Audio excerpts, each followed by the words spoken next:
Bismillahirrahmanirrahim. Assalamualaikum warahmatullahi wabarakatuh. Asyhadu an la ilaha illallah wa asyhadu anna Muhammadar Rasulullah. Alhamdulillah. Kita berkumpul semuanya di sini tentunya atas izin dan ridho Allah Subhanahu wa Ta'ala. Maka perkenannya malam hari ini mari kita sama-sama mengucapkan terima kasih kepada beliau karena kita diperjalankan seperti ini dan kita paham. Bapak-bapak ibu sekalian, demikian juga negeri ini sebetulnya. Negeri ini diperjalankan oleh Allah itu adalah sebagai negeri agraris. Allah sudah menitipkan tanah yang subur, cuaca yang baik, di mana ini semua cocok untuk menghasilkan bahan pangan atau menyediakan pangan. Bahkan konon menurut bahasa langitnya itu adalah negeri ini ditugasi untuk memberi makan separuh dunia. Amin, amin, amin. Sehingga siapapun yang lahir di negeri ini ternyata berjiwa petani, berjiwa penyedia makan. Saya kadang bertengkar dengan kawan-kawan bahwa petani Indonesia itu bodoh-bodoh. Coba lihat petani di negara lain yang maju, mereka sekolah tinggi. Petani-petani itu harus sekolah tinggi. Orang Indonesia itu rasa sekolah, iso tani. Nah kalau orang Inggris sana, orang Australia sana, bahkan orang Belanda mau bertani itu dadak sekolah sih. Jadi pintar nih. Pintar Indonesia. Pintar Indonesia. Bahkan kalau kabarnya lagi, bahan tambang dan lain sebagainya disiapkan oleh Allah itu adalah sebesar-besarnya kembalikan lagi untuk membiayai pertanian kita.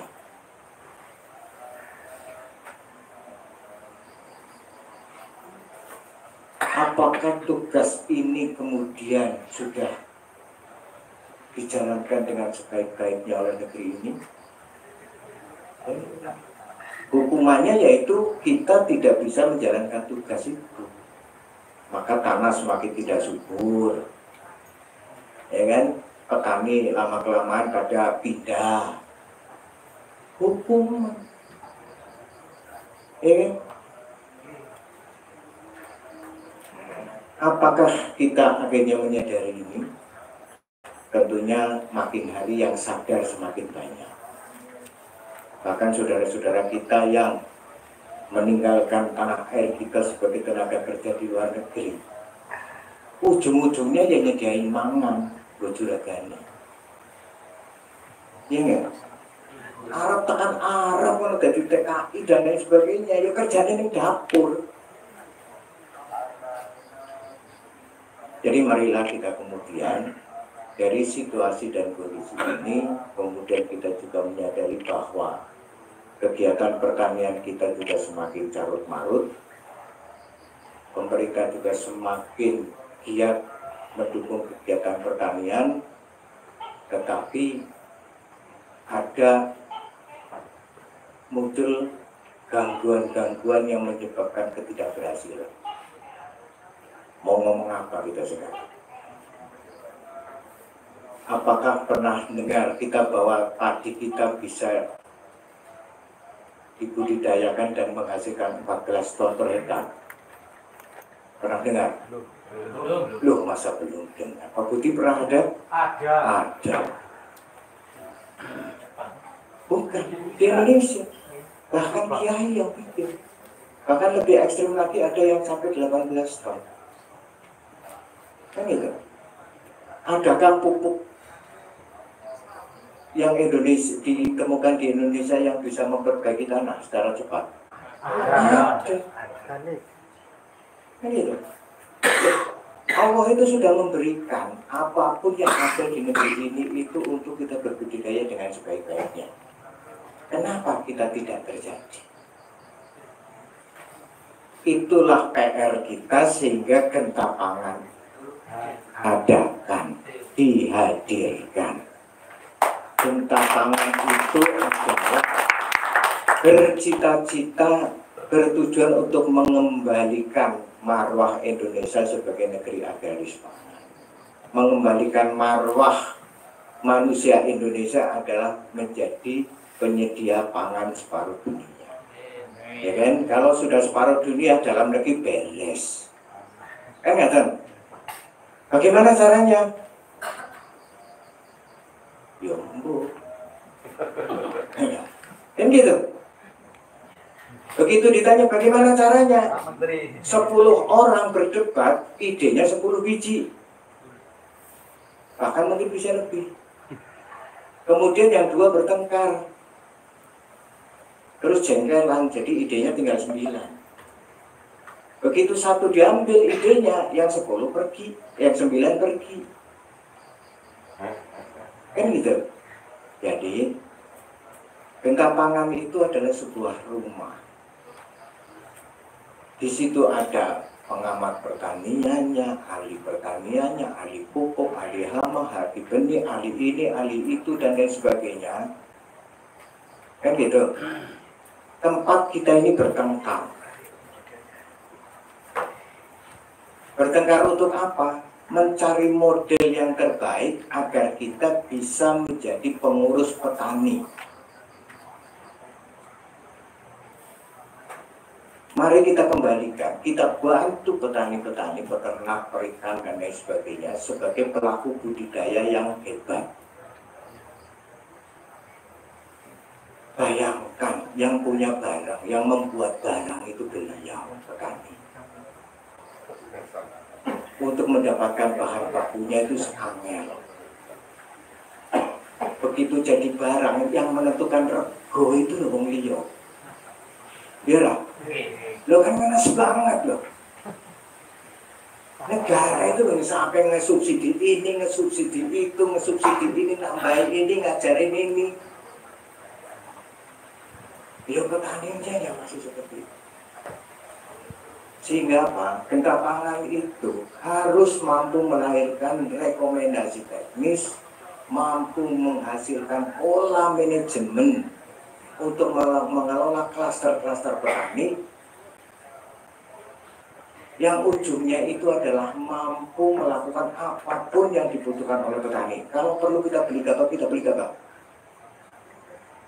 Kita ini sudah ngerti, Mas. Jenengan juga sudah tahu bahwa di pertanian kita itu ada tukang kolak, ada tukang tebas, ada tukang ini, kemudian ada tukang ijon, ada sing ngutangi. Ngerti presiden, ayo sing ngerti apa mana kita.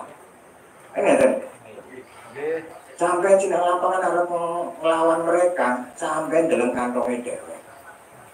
Ya, begitu naik kantong ono duitnya, sampai bukan memberantas mereka, tapi menggantikan posisi dia. Ya, iya. Itu salah koni, Mas. Hidup Pak Sekjen. Oh iya, Sekjen. Satu-satunya orang yang mendukung saya ya cuma Bajung. Nah, ini PR berat. Ini gampang diomongkan, angel dilakoni, Mas. Sehingga apa? Genta Pangan itu tahap yang paling penting itu orang ngurusi petani, Mas. Bingung kan namanya? Genta Pangan itu harus mampu melahirkan tim kerja sing ngurusi petani dengan baik dan benar sehingga petani kembali ke marwahnya. Siap kan? Jenengan itu mari bersama-sama dengan Genta menjadi pengurus Genta sekaligus sebagai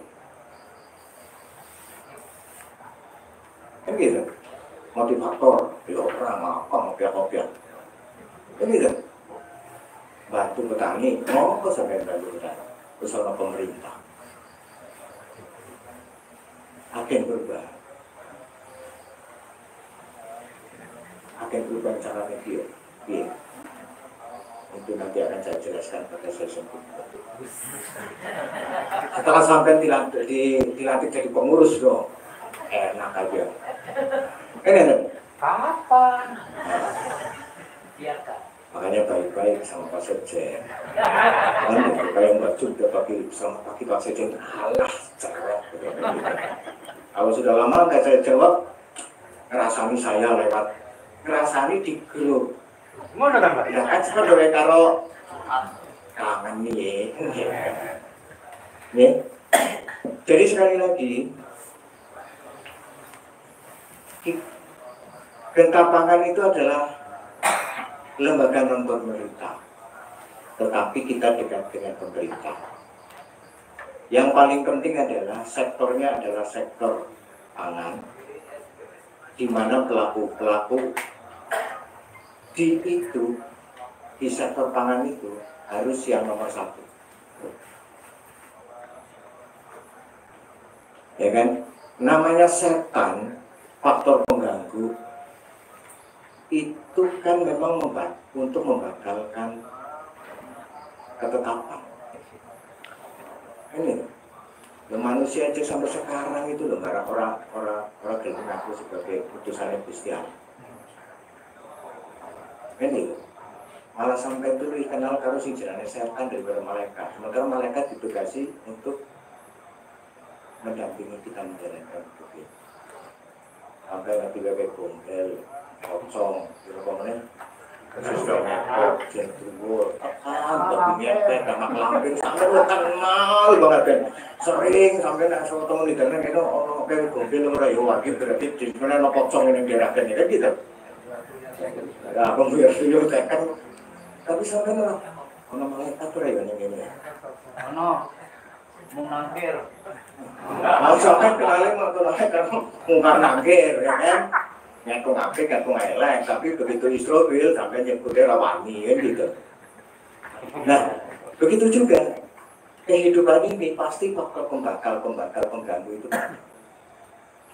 Tapi kembali kalau kita ngerjakan kerjaan itu apa proyek Gusti Allah yang dunia terumbahan yang Indonesia sebagai negeri agraris pangan, insya Allah lah kita terlindungi. Iya kan? Lah iya. Wahai dunia, akulah kamu kepada Rasulku yang patuh. Ojo aku tulis, ojo ketinggalan. Kan gitu. Wes, artinya sekali lagi, jadi Gentapangan adalah menyiapkan, carilah teman-teman yang mau mengurusi petani dengan cara sosial ekonomi.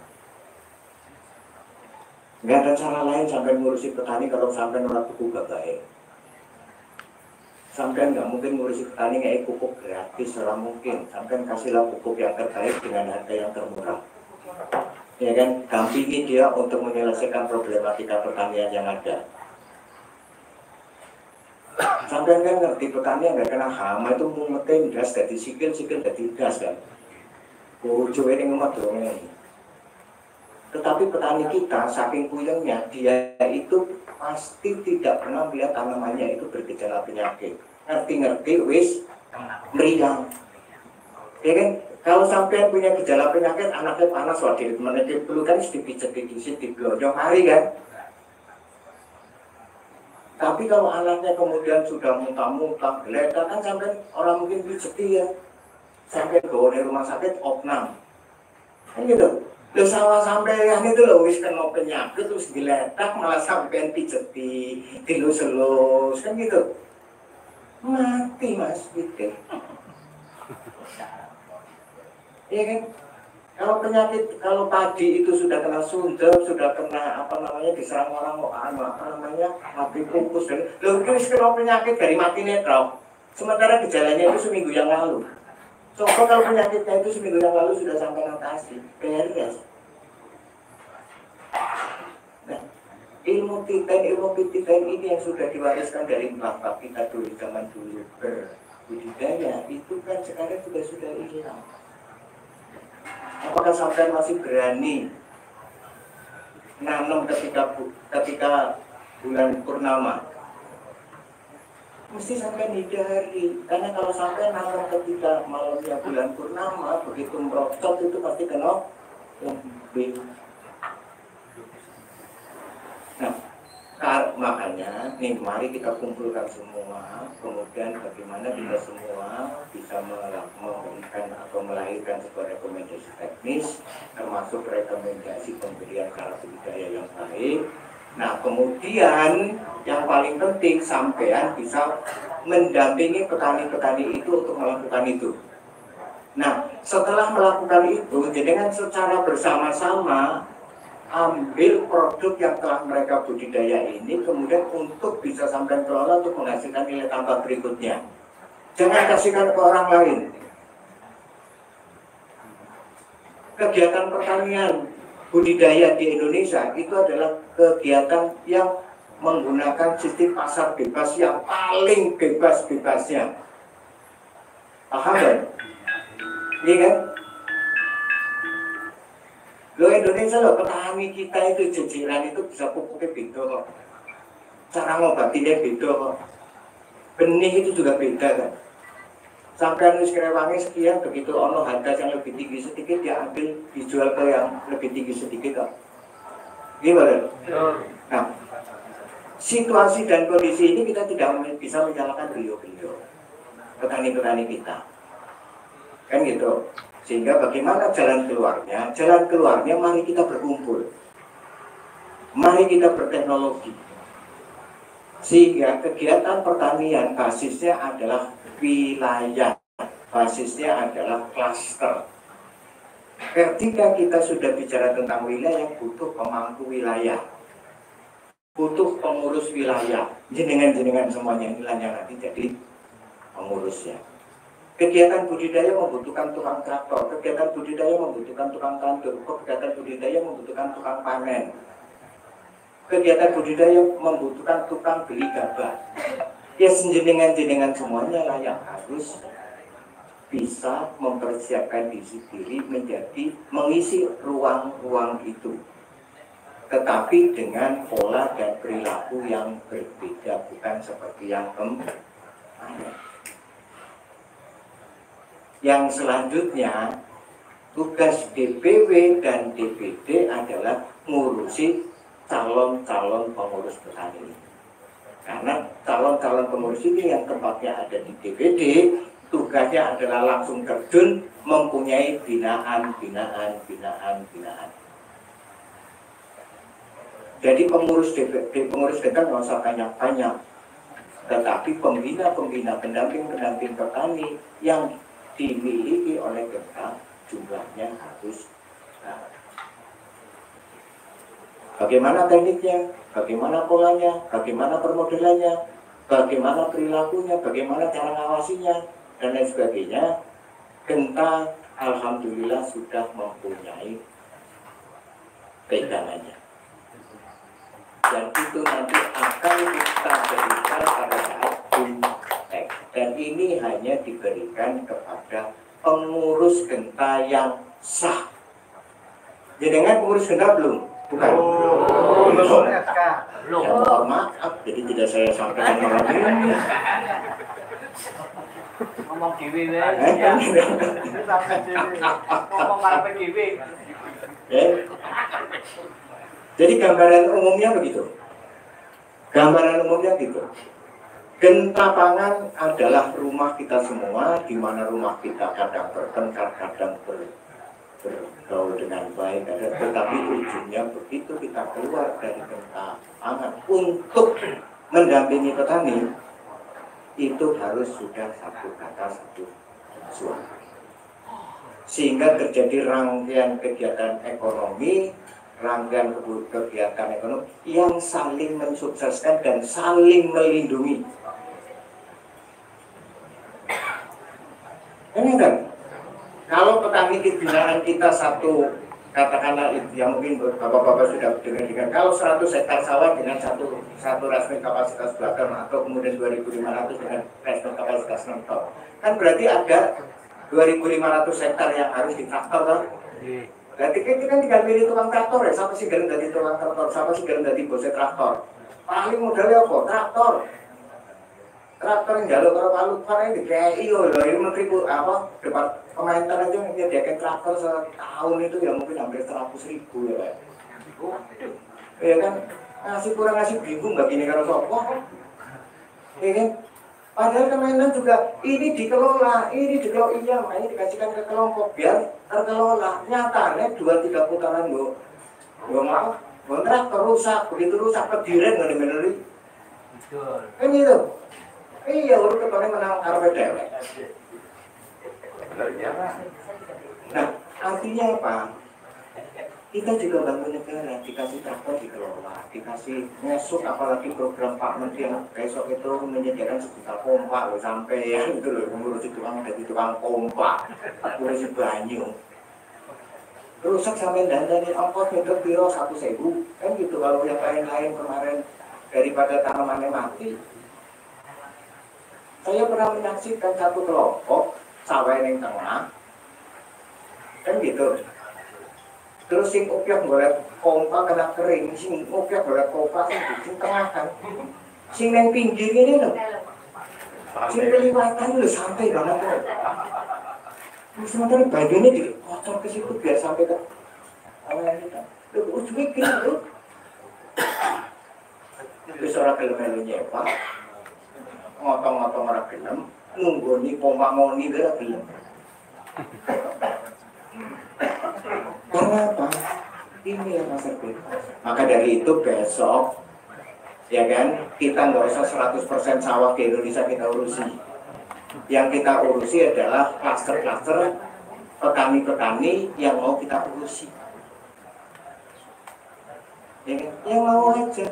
Caranya bagaimana? Jangan lebih pintar, karena jangan aktivis pemasarakatan. Bohong-bohongi sedikit nggak ada petani nggak apa-apa, berbohong demi kebaikan itu nggak apa-apa. Tetapi kita semua secara organisasi kita harus tanggung jawab.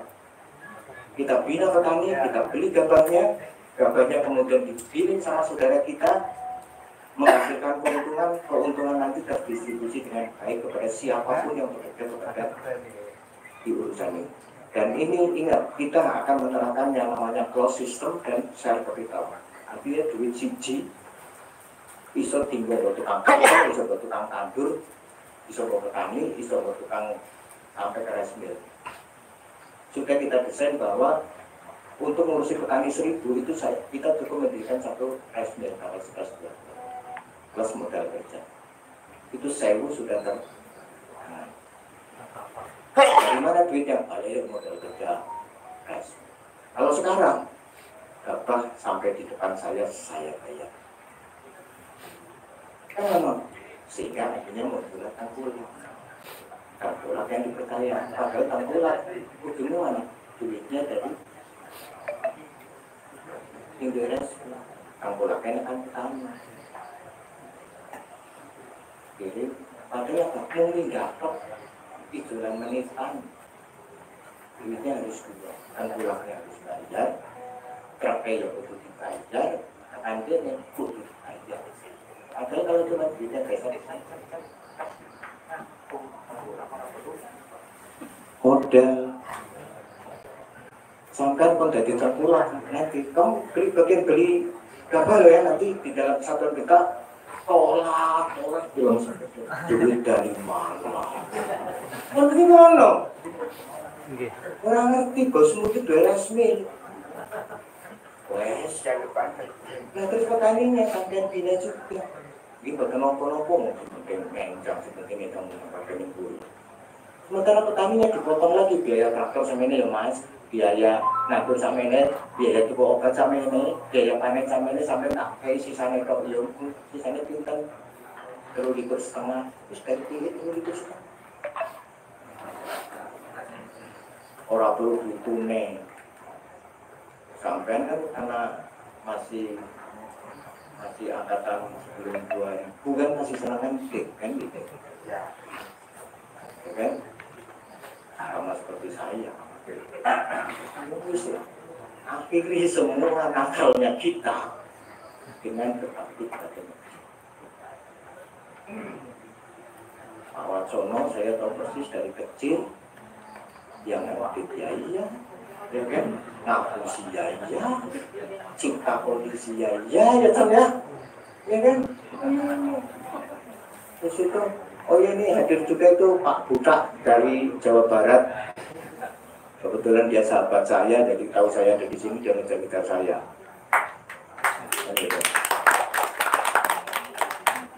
Beliau ketua DPW Jawa Barat. Jadi yang di sini yang sebetulnya yang berhak mendengarin cuma dia saja yang sudah punya SK. Tapi dia sudah tahu tentang ini secara pasti. Karena ini salah satu yang dikembangkan adalah saya meminta beliau ini untuk mempraktekkan di Jawa Barat. Bukti kesungguhan kamu membina petani. Dibutuh pupuk Pak Yoga. Syarat pupuknya itu pupuk yang ngedap-ngedapi kan gitu. Kalau nggak ngedap-ngedapi udah kambuh kan gitu. Terus saya kasih rekan-rekan Pak Bu. Yang ini ya modalnya doa ya. Bukan formula ya. Air putih dongani mbak. Tenang aja pupuk itu nanti dongani banyak kan tikus wedi. Ya saya kira itu. Jadi jangan khawatir. Artinya apa? Kita tahu jenengan lah yang paling tidak di DPD tahu kondisi petani. Jadilah sampean menggantikan posisi teman-teman yang selama ini ganggu petani. Ya, setuju ya? Siap bukan jenengan jadi pengurus petani? Siap. Nopo sampean harus jadi wirausaha tani? Loh, ini yo. Sampai jadi pengurus petani sekaligus sebagai wirausaha tani. Tapi saya ingatkan lagi, besok harus lolos BIMTEK ya. Karena di situ nanti adalah mentalnya bagaimana, keseriusannya bagaimana, dan lain sebagainya. Karena ini kita nggak boleh, untuk periode yang 5 tahun ke depan ini, pertanian kita nggak boleh gagal lagi.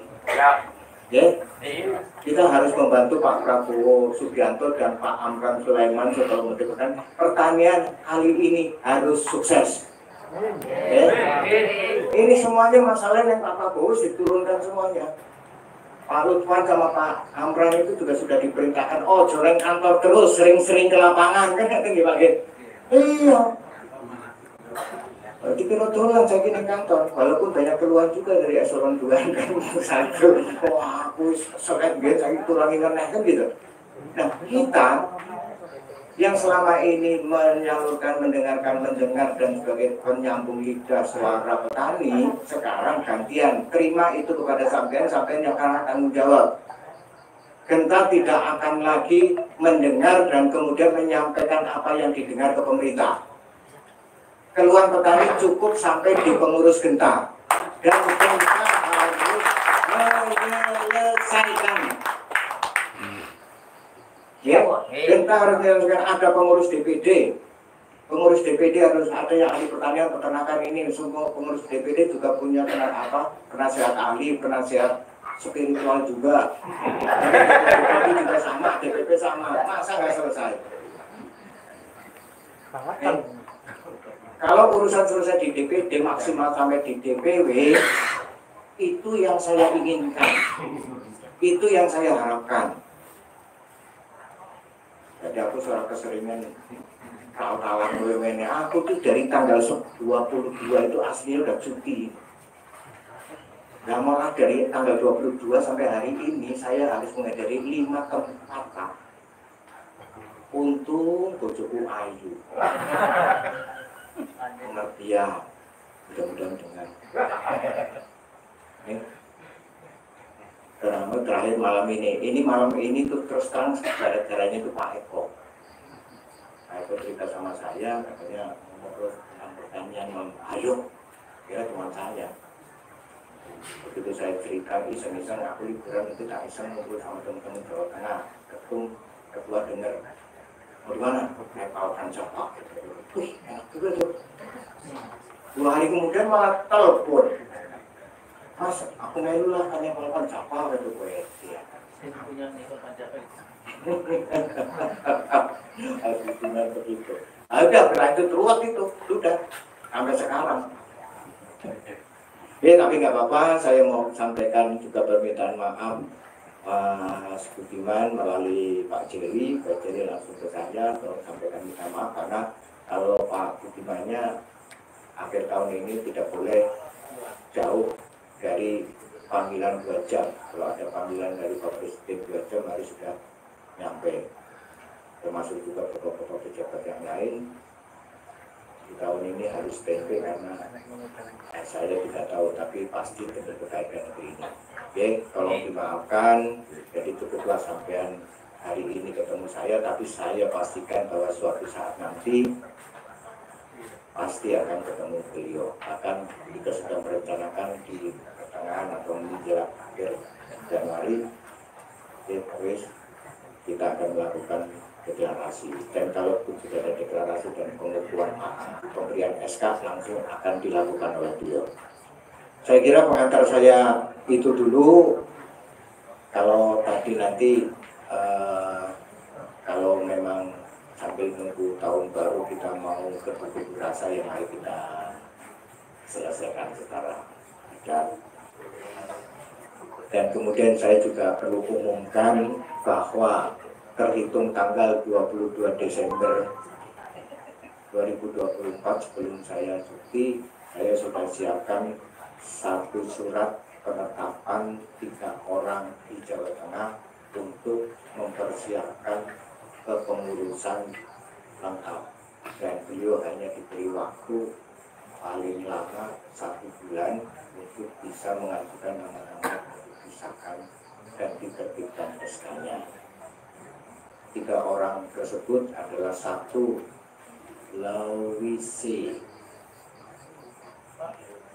Louisa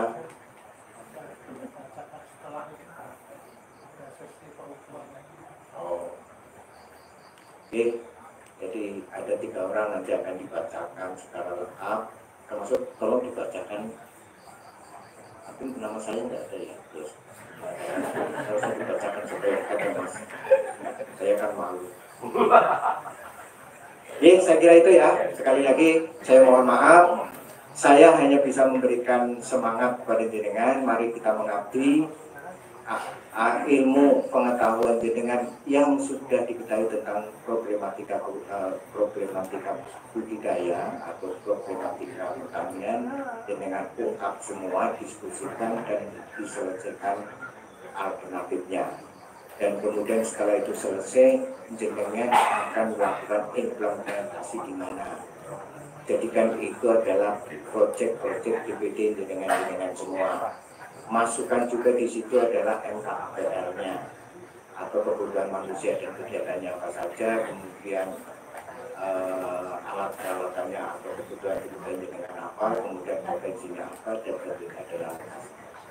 Saya kira begitu awal sambutan saya. Kalau ada yang salah dan nyinggung dengan semua, saya mohon maaf. Wabillahi taufiq wal hidayah. Assalamualaikum warahmatullahi wabarakatuh.